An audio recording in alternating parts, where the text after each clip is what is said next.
Alright guys, this is my Hyper Boxster. It's completely custom. There's nothing stock on the frame at all. I've got a racing 3-piece GT crank, Haro sprocket. The frame's cut to fit the fat axles of the double-walled Alex rims.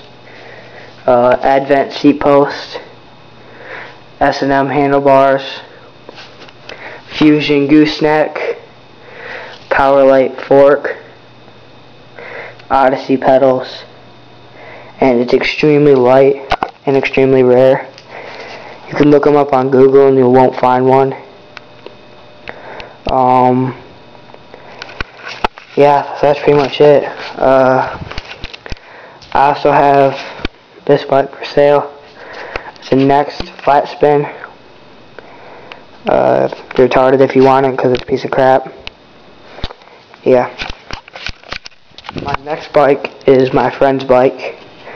It is a Haro ZX with S&M handlebars, Odyssey pedals, Odyssey grips, Joe Dirt tires, and the next bike is my other friend's bike, and it's a Haro Z1, and this is a really old bike.